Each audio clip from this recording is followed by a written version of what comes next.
At ET Secufest 2024, it's my pleasure that we have a wonderful guest in our studio today. And today we are joined by none other than the most gorgeous and talented actor and writer, Soha Ali Khan. Welcome to these studios, Soha. Thank you, Muqbil. It's nice How to are be you here. doing? Very well, thank you. So far, so good. So, Soha, starting with something very generic and which often comes across people's minds is that you've had this extremely substantial career in the film industry. How has that journey been? When did you really realize this potential that you wanted to be an actor? I think that it was my third profession, actually, after working in the development field and then working at a bank. It was a process of elimination. I realized I didn't want to be a banker.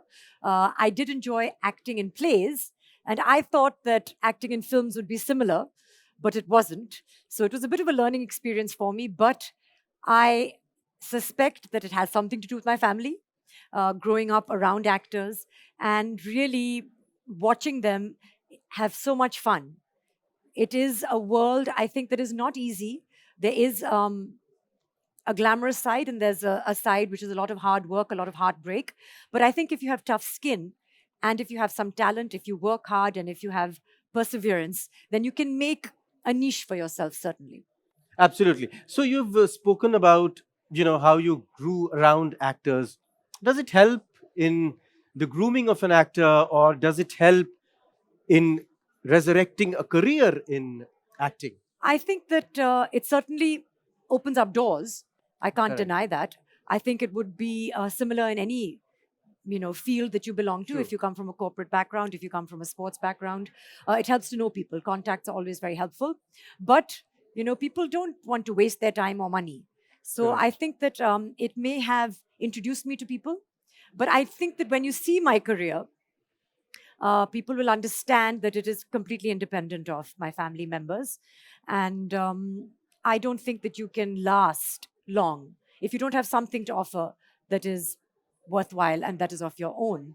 What does help, I think, is growing up around, when you grow up around actors, you are used to the media, you're used to people writing about you, you're used to people asking your parents for autographs, etc. So you're not so fazed by the publicity, True. you're not so fazed by people having an opinion on your what you think is your private life.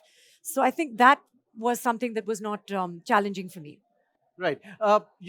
Something that you alluded to in the beginning of your remarks was about the fact that there is this distinction in acting between the stage and in front of the camera.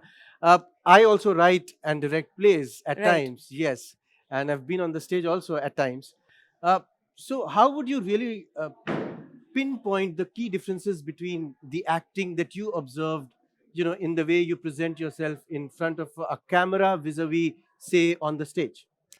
They're completely different mediums. The first thing that strikes me is that you can cut and take another take when you're doing cinema. But and I find that when you do theater, you get into it, and then from beginning to the end, you're in the moment and you're going with the flow. That is also advantageous to your performance because you can concentrate solely on your performance. Here, when it comes to cinema, it's such a collaborative effort. There's light, there's music, there's editing. Sometimes you work in a movie, and when you watch the movie, it's completely different to what you expected.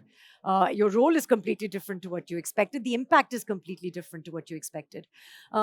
Sometimes it can be easy to lose your focus because it takes days to shoot one scene.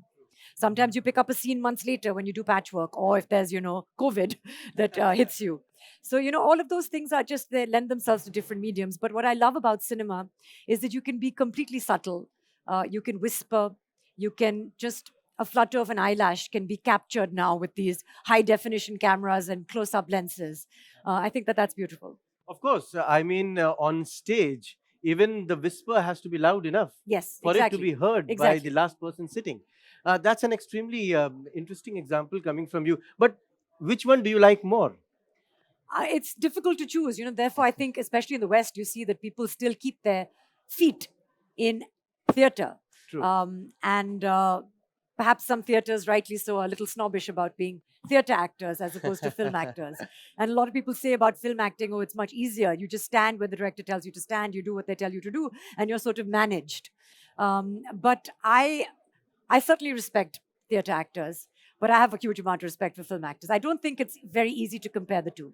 Right, but my perspective is that the roles have changed in the sense that in India the situation is such that film actors get much more limelight, are much more glamorous, Much more money. and much more money, of course. Yeah. So I think the tables are turned a Yes, little bit in absolutely. India. Absolutely. In the West as well. I mean, I think everybody knows that movie stars and actors, certainly when you make it to a certain amount of commercial success, there's a lot of money in the True. game. And a big slice of that pie is taken by big actors slash producers. So it's no surprise that a lot of people want to act. Another aspect of your fabulous personality is that you like to write. Yes, I do like to write. And what are your views about that? Do you think, I mean, what kind of satisfaction do you get when you write? I think it's I enjoy the process of writing. I think that what gives me pleasure is seeing somebody else.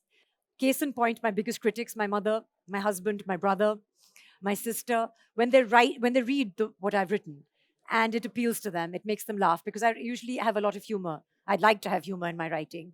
I think it takes a lot of skill with just your words to make someone emote. I've been sad at times and I've read P.G. Woodhouse and it's made me laugh.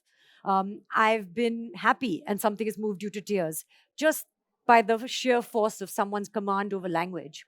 So I think that that's incredible. So, as a writer, what have been your major, lessons? Or because writing is primarily a very solitary pursuit. I think it's very hard to live life and be a writer. I think it's very hard when you're having fun, when you're, a mother and you're loving being a mother, when, you enjoy spending time with your husband, when you enjoy playing sports and when you're working, where's the time to write? True. Usually I find when I've had a fight with Kunal, that's when I do my writing. And I have been planning to write for a long time. So But really you're never. just too happy. You're living your life. No? I think writing also needs a certain amount of discipline. It does. It does require discipline. One really has to sit down, and as I said, it is a very solitary pursuit. Yes. And but it's lovely to know this side of your personality, and I really hope you come up with more bestsellers. I hope so too. So does my mother hope that I keep writing. Thank you so much. Thank you, It's been Muqbil. lovely interacting with you. Thank you.